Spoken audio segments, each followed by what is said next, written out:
राधे राधे जी, कैसे हो आप सब? मैं ठीक हूँ, आप भी ठीक होंगे। और आज का अध्याय मैं शुरू करती हूँ। सबसे पहले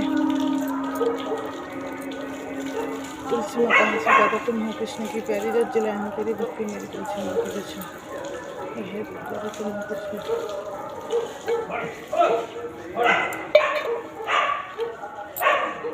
तिल ले लिए, जोत जला ली।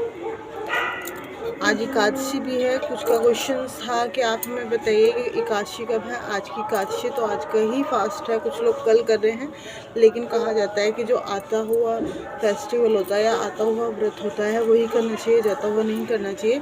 तो आज ही एकादशी है। और अब मैं पढ़ देती हूँ आपको महत्व। आज का कौन सा महत्व है? आज का 12वां महत्व है।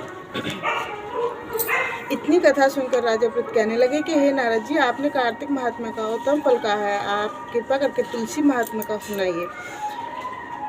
तब नारद जी बोले कि हे राजा पृथ, प्राचीन काल में सह्याद्री क्षेत्र में कबरीपुर में अत्यंत ज्ञानी धर्मात्मा और ओम नमो भगवते वासुदेवाय मंत्र का जाप करने वाला धर्मदूत नाम का एक ब्राह्मण रहता था। वह अतिथियों का आदर सत्कार खूब करता था। एक दिन प्रातःकाल एक पहर रात्रि शेष रहने पर वह ब्राह्मण पूजा की सामग्री लेकर भगवान के मंदिर को जा रहा था कि इतने में उसके सामने में आती हुई एक भयंकर राक्षसी को देखा। आगे को निकलते हुए टेढ़े मेढ़े बड़े बड़े दांत वाले लाल नेत्र, बिल्कुल नग्न लड़की के समान सूखा शरीर तथा मुख में घुर घुर शब्द निकल रहा था। ऐसी भयंकर राक्षसी को देखकर भयभीत धर्मदूत ने अपने हाथ में एक तुलसी मिश्रित जल उस पर फेंक दिया।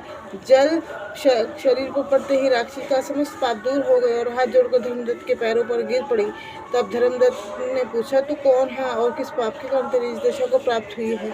राक्षसी कहने लगी, सौराष्ट्र देश के भिक्षुक नामक ब्राह्मण की मैं पत्नी थी। मेरा नाम कलहा था। मैं ना तो अपने पति को मीठे वचन बोलती थी और ना ही अच्छा भोजन व फल खाने को देती थी। इस व्यवहार से दुखी होकर जब मेरे पति ने दूसरा विवाह करने का निश्चय किया तो वो क्रोध में आकर मैंने विष खाकर अपना शरीर त्याग दिया। इसके बाद यमदूत मुझे बांधकर यम के पास ले गए। वहाँ चित्रगुप्त ने मुझे अच्छे बड़े कर्मों का लेखा जोखा बताते हुए यमराज ने कहा कि महाराज, इसने अपने जीवन में कोई भी शुभ कर्म नहीं किया है, सदैव अपने पति को द्वेष करती रहती है।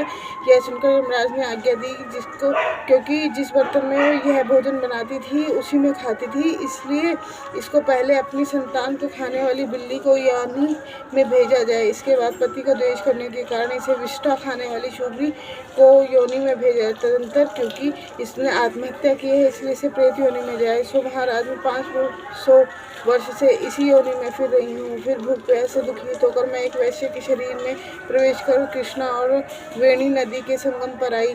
जैसे ही मैं नदी के तट पर पहुंची, विष्णु के दूतों ने मुझे वैश्य के शरीर से निकाल कर बाहर फेंक दिया। वहाँ से घूमती फिरती मैं आ रही थी कि आप मिल गए। आपने मेरे पर तुलसी मिश्रित जल मेरे ऊपर फेंका, उससे मेरे संपूर्ण पाप नष्ट हो गए। आप कृपा करके बताइए कि मेरा उद्धार कैसे होगा? तब धर्मदूत ने कहा, तुमको देखकर मुझे अत्यंत दुख हुआ है। मैं जानता हूँ तीर्थ, व्रत, दान आदि सत्कर्म प्रेत योनि में नहीं किए जाते। तुम्हारे पाप अधिक तथा पुण्य बहुत कम है, इसलिए मैंने अपने जीवन काल में जितना कार्तिक मास का व्रत किया है उसका आधा पुण्य तुमको देता हूँ। इससे तुम्हें उत्तम गति प्राप्त होगी।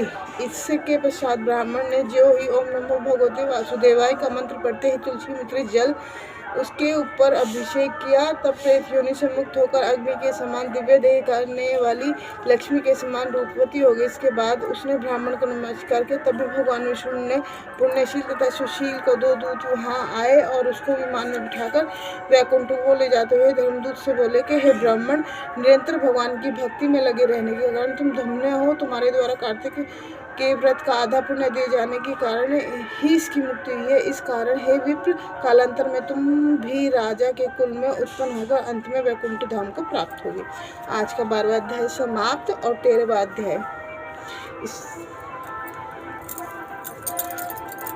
तुलसी माता है सुखदाता, तुम हो कृष्ण की प्यारी, जो चलाए हम तेरी भक्ति मेरी तुलसी माँ के दर्शन।